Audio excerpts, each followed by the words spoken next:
Oh, wow. Saw it twice, so I was like, oh my god.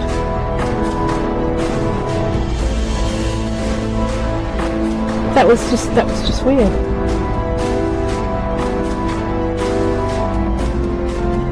I always used to see a light coming up, Yeah. like a headlight, but there was nobody there.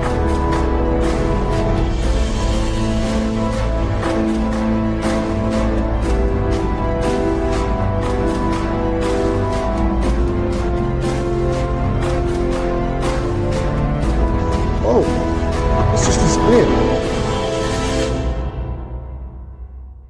So on a night you're still waiting for this thing, you're still that traumatized. It felt huge and it scared the living daylights out of me. The eyes, what colour were the eyes? They were blue. I had that much anxiety, I think, that noise, I thought he was coming through the woods to come and get me. I had night terrors for years. For years. Hello everybody, welcome to Truth Proof. And we're going to have a bit of a bonus edition today. We're going to listen to a man talk about some of his early life experiences whilst living in the UK. He's now emigrated to New Zealand, but what he's got to share with you guys and the listeners after you're listening to it on the Truth Proof live stream when it pops onto YouTube is going to be really fascinating. And we've exchanged quite a few emails, and I know that it took us a while to actually get to this point to speak. But we'll be talking to someone who's very genuine, and that's what Truth Proof's all about, genuine people. So I'll not labour on this any longer. I'll bring in Mark, and we shall see where this takes us. Okay. Hello, Mark, and welcome to Truth Proof. Hello, how you doing, Paul? I'm good, thank you. And it's took us a while to get to this point, Mark, but I think it's going to be well worth it, and everything will be at your pace. And as I said in a recent interview, even though this is pre-recorded, I'll let this run. I'll let you look at this after we've put it together. And if at some point you decide that you're not happy with it, we won't run it. It's as simple as that. Just give us a little bit of a background about you, Mark, please. Well, I'm actually a Yorkshireman, even though my accent denies me that. I was born in North Ferriby, of all places, and my mum and dad are from Hull. So I was born in 1970 and just spent about a year in Hull.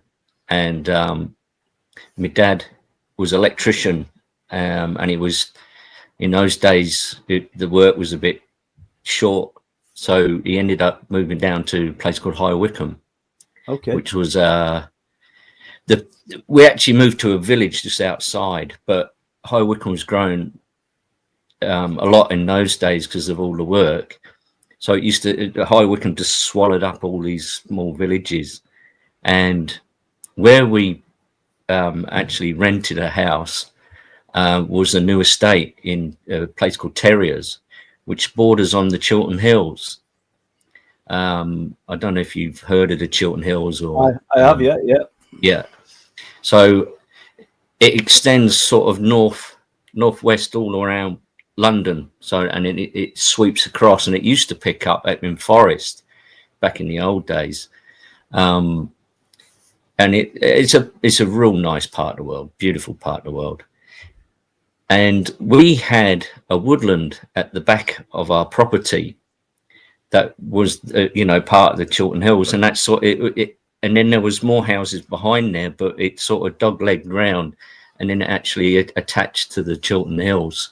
And I often, as a kid, used to just wander off, just go for my walks. I was a bit of a loner when I was a kid, but when we moved down, and I think this is what is the cause for all my experiences or all my encounters.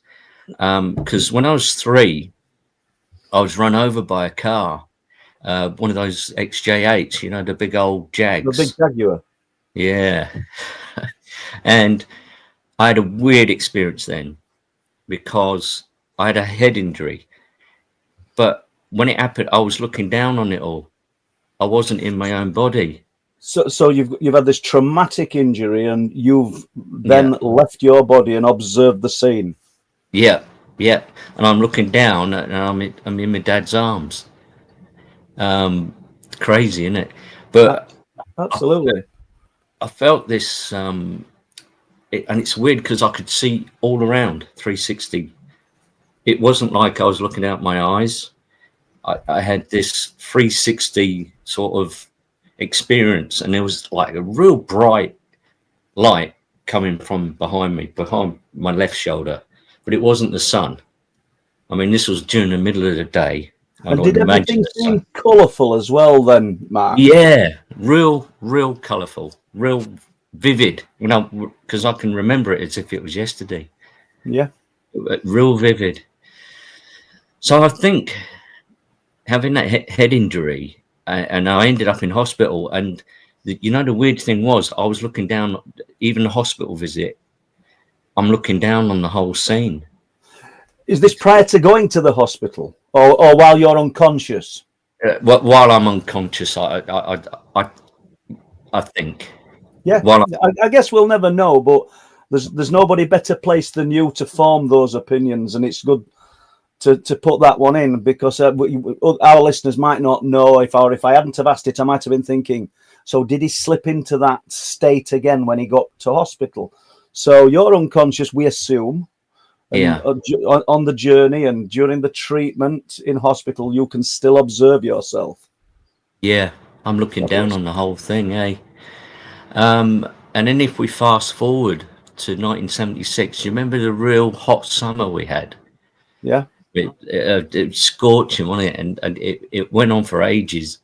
And so I'm 6 years old by this point, and this woodland in the back of our property, we never, even though we had a cut through to get into this woodland, we used to walk round. Oh, it'd be a good mile walk, and there was this old Tudor farmhouse that owned all this land, and they used to own the land that our house was built on. And there was an old lady living there, and we used to knock on the door and say, "Excuse me, do you mind if we play in the woods?" All right, out of respect. Yeah, old-fashioned, isn't it? And she was lovely. She said, "Yeah, of course you can." And so there was me and my brother, and we wanted to make a swing. There was a meadow in the middle of this woodland. We wanted to build a swing on this tree, this big old oak tree, but we couldn't reach the branches. So there was a load of lads across the road from us who were a lot older than us, about 5 or 6 years older than us, but my sister was the same age. So we managed to get them, and we brought a ladder, so they put the swing on. And as we were walking back off this meadow part, there were those big trees that surrounded this really old trees that surrounded this meadow. For some reason, I couldn't hold the ladder because I was too small. So I was right at the back. Yeah. So I was just following them, and something caught my eye to my left, over my left shoulder. So I spun round, and all I can see it as is, the ribbons of energy you get off the sun. Yeah. Those swirling, that pattern. I know what you mean. Yeah. So I could see there was like these swirls of that pattern, like golden. Yeah. Like ribbons of this energy. It filled like a small part, but then these lights started appearing, like these orbs. In the woodland, not in the sky. In the woodland, yeah, sort of. If you can imagine, like 3 foot off the ground. Right. And these orbs were coming out in just random, but there were different colours. There were like yellows, greens, reds. How big, Mark? How big were they? Only small. Only small. I'd say half a foot in diameter each. So like just a bit bigger than a tennis ball, then. Yeah. So these were shooting out quite fast, and so I went over I wasn't. I didn't feel any fear, and I went over, and I was looking at the ground.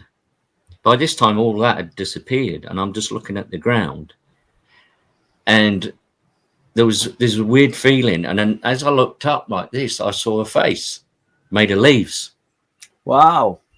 Yeah, and I'm only tiny. How big's this? I'm sorry to cut through there, Mark.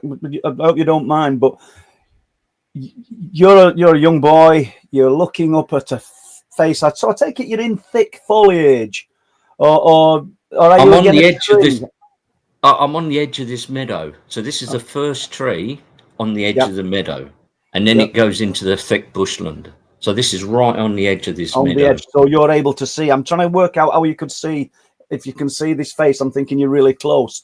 But sorry, Well, the trees to the left of this thing, and then I'm looking down. I didn't see. I can't remember if I saw any feet, but it's like I recognise legs or a form. Yeah. And as I looked up, well, you know how tall's a 6-year-old? I'd about 3 foot. I don't know, but Yeah. I'm looking up, and his face just appeared, but it was smiling. Yeah. No teeth or anything, just a grin, a big nose, but everything was leaves. Everything was leaves. But I just remembered the big nose, the big bulbous nose. You know, like Gandalf's got. Yeah. Yeah, and that old face. He had an old face, a really old face. And the face is made up of leaves. Yeah, just leaves. It like leaves. And years later, I think I was in Driffield, and I was looking through some bric-a-brac stuff, and it had this plate, and it was the Green Man, and that was his face. If anything, when I saw that, it spooked me. I was like, that is what I saw. That, and you see it on churches, don't you? Absolutely. There's in Rudston, and I know you know where Rudston is, where the monolith is. There's I'm sure there's a Green Man inside the church. A depiction of the Green Man, and like you said, old carvings of the Green Man. And prior to, obviously, there's lots of literature in folklore, but prior to listening to you, Mark, I'm thinking to myself, as not you necessarily, but as a child or as a young person, have they mistaken this because it's in the trees? But your description of the face actually being made up of the leaves is truly fascinating. And what colour were these leaves, Mark? They were the same colour as a normal, because it was summer. They were green. Yeah, they were green. They just looked like normal leaves. And if you were to estimate its size, what would you? I know you're 6 years old; it's difficult, but you're with some older boys. Your sister's. Well, friends. they've gone by this point. They've gone, but I'm on about with the size comparison. Well, I'm craning my neck. I'd say at least 6-7 foot. Really? At least. It felt bigger. My memory, when I think back, it just felt bigger. It felt huge, and it scared the living daylights out of me. But when it smiled, were you happy until it smiled? At what point then, Mark? It was just the immense size of it. It was just the immense size of it. Yeah. It was just it got me that bad. I got home and I said I'd seen that, because I said that I called him the Stick Man to my dad. Right. And every night, when you lie down and you can hear your heartbeat through your eardrum. Sorry, your ear. If you press and you get that. I had that much anxiety. I think that noise. I thought he was coming through the woods to come and get me. So on a night you're still waiting for this thing. You're still that traumatized. Yeah. I had night terrors for years. So you're 6 years old when you've seen it, and you had night terrors for years. So when you say years, how long? To your teens or beyond? Well, I've always been scared of the dark. After that, not so much now, but yeah, since because I had another around about the same time. I'd say it must have been close to that time. Me and my brother Well, lived in Bug. I know you're going to tell me about the other one, but could we Yeah, stay with this just for yeah, 5 minutes, if yeah, possible, unless yeah. it's going to detract from your train of thought? Because you said you saw the leaves, the Yeah. eyes. What colour were the eyes? They were blue. They were blue. And were they white around where No, I just saw the the blue. corona? Like we got whites, where I just saw Yeah, blue. yeah. Like the whole thing was blue, but they That's were round. amazing, and that's an important part, I feel, for your experience for our listeners and anybody listening to it beyond Truth Proof, because there's so many elements of it. I said originally, could it have been a man in a ghillie suit? And you, quite honestly, you said could have been, but then as we dig deeper into it and get below these layers, we realize that the eyes are totally opposite to what you would expect a human eye to look like. So I'm not wanting to put words in your mouth here, but just nice blue eyes, or were they a really rich color? They were striking. They weren't like they were real vivid blue. I'm colorblind, Right. so I'm sort of what I know of blue. Yeah, Yeah, I I'm an see. Yeah. electrician and I'm colorblind. Believe that. I bet that gets a bit dangerous at times. All right. Has it in the past? Well, I'm an industrial, so yeah, I put a meter on everything. Yeah, Yeah. absolutely. So we've established that this thing's huge, possibly, I don't know, 7 foot tall or even bigger, and you're looking up at it. What distance are you away from it then, Mark? I'm literally like a meter. Not even that, I don't think, because by the time I got up to it, because I'm in the midst of this thing, this energy or whatever. By the time I got up to the stump of the tree, I'm at its feet.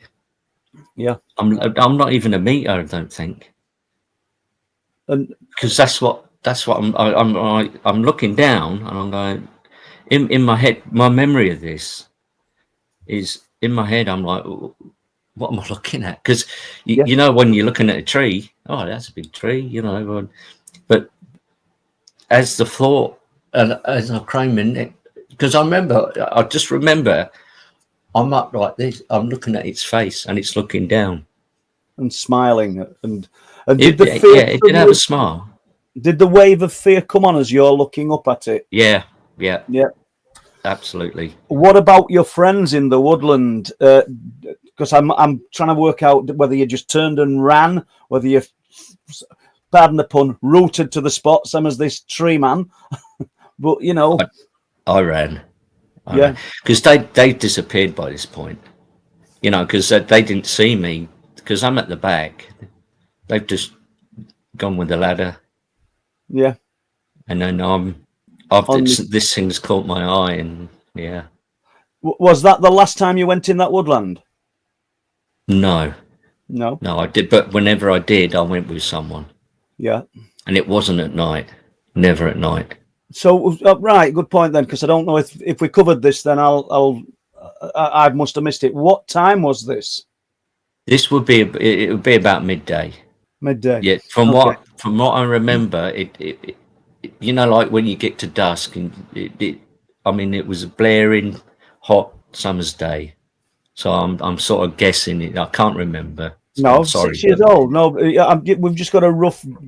You're painting an amazing picture here, Mark, of what you saw and experienced from memory as a 6-year-old boy, and obviously prior to that you've had the accident, and you believe that that's the catalyst for all of what followed.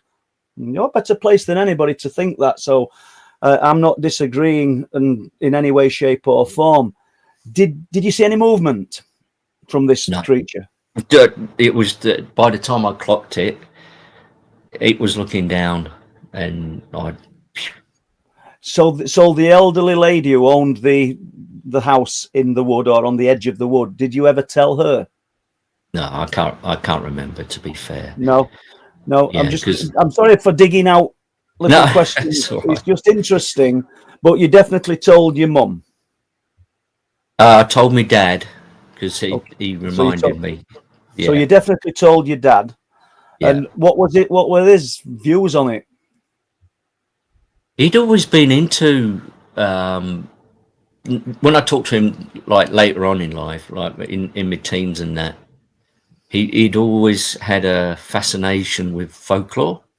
There was a lot of folklore around there, Paul. Yeah. A lot. I mean, they had the Dragon's Well, which was just down the road, where they had an old story of a witch that lived there, and I mean that area, and especially Four Ashes, the Mm. Greenman was seen down there a lot, and they think it was on a ley line. Yeah. Um, But fascinating, because I think, yeah, I'll have to have a little dig about, but I think I've got a few reports from that area of yeah. Bigfoot. Ah, So that's right. quite interesting. We'll just jump back to the lights that you'd seen moving about in the woodland. Yeah, Obviously, just a bit bigger than a tennis ball, different colours: white, yellow, green. Were yeah. they an electrical energy to the lights? They they were they weren't going straight. They were zipping. Yeah, but did you see sparkling haze to them? No, they were very bright. They were Just very piercing. bright. Yeah, And piercing bright. we're in the daylight, so you'll probably not know if they were illuminating anything anyway. But do you think they were connected to what you saw? Yeah, Yeah. absolutely. Yeah, 100%. Yeah, because it all happened. That curling ribbon. Then the lights appeared, and I just think this. I mean, I've got a few. I've gone down a rabbit hole because I mean, there's been so many encounters in my life. I've got quite a few. If you got the time, Paul. What I'd like to do is maybe cover another one, and then if you've time on at another date, we can do more. Yeah, I've got. Providing you're fine with that. So Yeah, just before we leave the lights then and the green man, what yeah. do you think he was? I think it was a nature spirit. Right. I think it was a nature spirit, or of the old. When you read the old Nordic Yeah. tales and their folklore, they believed in the nine realms, and we are on the middle realm or the middle plane, and we've got realms below and realms above, and they used to speak of Elfheim, or they had these different houses for these different entities, Yeah. some being lighter, some being darker. But I think this was a nature spirit of. Yep. A nature spirit. And we'll draw back to night time. You're hearing your heartbeat. That's the effect it's got on you, because I think I'm 62. I seem keen on telling people that, but I'm 62. And throughout my life, we all have different experiences. And I think everybody could relate to one where they've been frightened and they can actually hear their heart beating without doing that. You're And right. that was a common occurrence for you in bed alone, then, was it, Mark? Yeah, yeah. Night terrors were. I had them from as far as I can remember, all the way through my. After that experience, I had night terrors. Used to wake up What sweating and. did you? Oh, right, okay. And did you actually think this thing was physically, or were going to come physically into the room and, I don't know, stand Yeah. over you? Whilst having the night terrors, or the following day after the night terrors, were your parents aware that you'd had these, or did you ever discuss it with them why this was happening? No, No. no. My dad always turned the lights off. He said, "Can you leave the light on?" That only when we were crook or ill, you'd put one of those. Do you remember those old burners with the oil?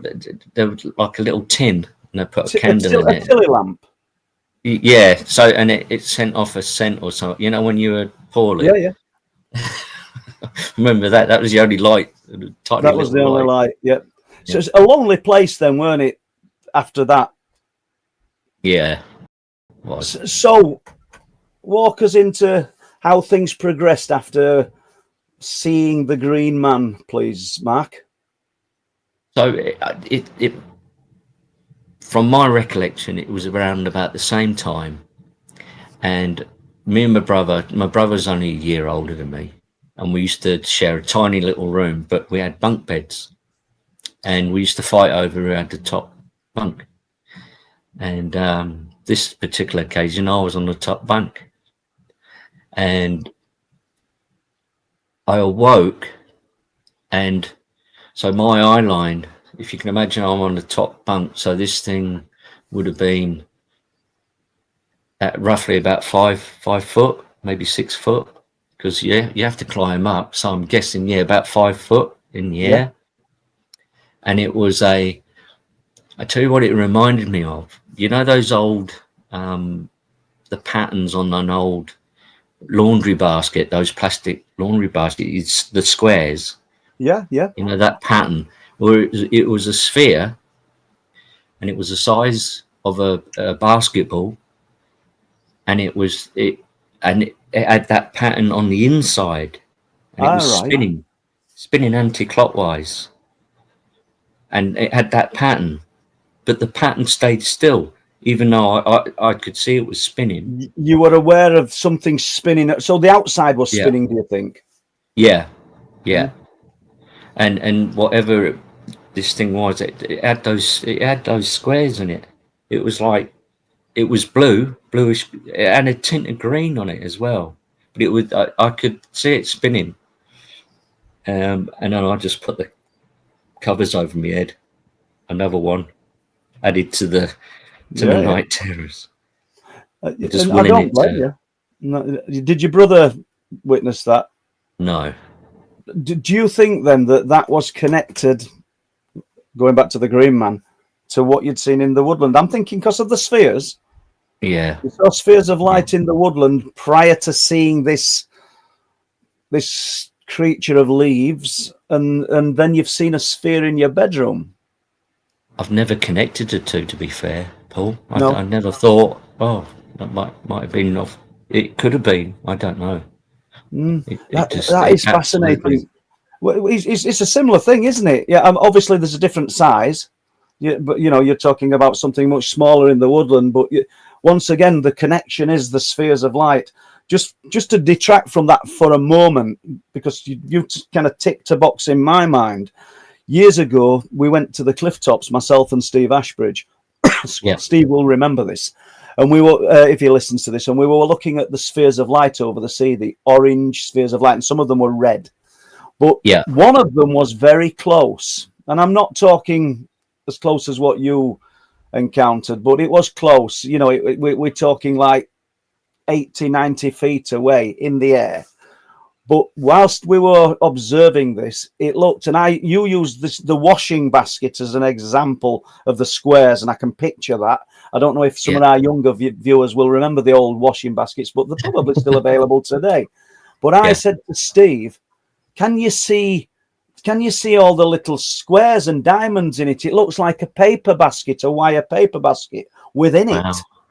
Wow. And I remember saying it. I thought I could see almost wire, right? Squares and little diamonds of wire within this sphere. And I don't necessarily think we saw what you saw, but what if the mechanics of it and the science of these spheres, if that's what we could call it, like you've just said, nature spirit, it's something probably that's never been created in a laboratory. It's just there, isn't it? We don't know how these things appear, but it might be a similar method or something that's universal across the land for these things to manifest, and the actual structure of them may look like that. I just could see the similarities as you were describing it. So how did things progress after that then? Did you speak about that one? No, I never spoke about anything I saw, because I had quite a few experiences, and I never told anybody. No, not after that. No, because you know England, like school, you just get the mickey taken out of you, or I mean, especially because I think with that head knock, I used to see auras around people. I used to see their energy fields, and especially if I was bored, we've got magnolia walls here, so if someone's leant up against that, I can see their aura or their energy field. And is that only in the physical then, Mark? And you know where I'm going with this, because obviously we're talking virtual, it's other side of the world. Is it only in the physical? You've got to have somebody stood in front of you, not... No, I see birds, trees. Trees is a good one. Yeah. You know, because like if you've got a big tree, and especially at like twilight, you sort of, you know, I'll tell you what it's like. If you look at a light bulb for a long time and then you look away, you see that the light bulb wherever you look, it's like that. But I See. And it's like smoke. It's like cigarette smoke. Around the outer edges of it. It's like as if they're giving off an energy of some description. Just to draw you back, because I'm not sure you realised what I was getting at, and it's probably me that's not articulated it right. Right. If you're looking at me now, so we're virtual. The person, if you're going to see the aura, has it got to be face to face or looking into the distance at trees and birds, not looking at a TV screen? No, I can't. No, no. It's physically there. Yeah, and I can't help but think that the head injury has somehow rewired something in your brain, if that's simplifying it, and allowing you to do this. Do you think that your experience with the Greenman was because of the difference and the way that you thought, perhaps? Inside, in my intuition, I feel as if that head injury has something to do with what I've experienced in my life, because there's been quite a few experiences, sort of on and off over the years.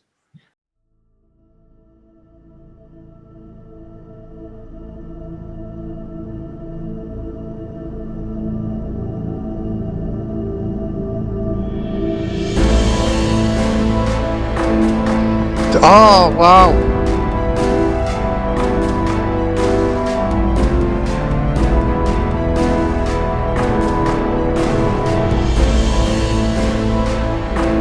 That was just weird. Saw it twice, so I was like, oh my god.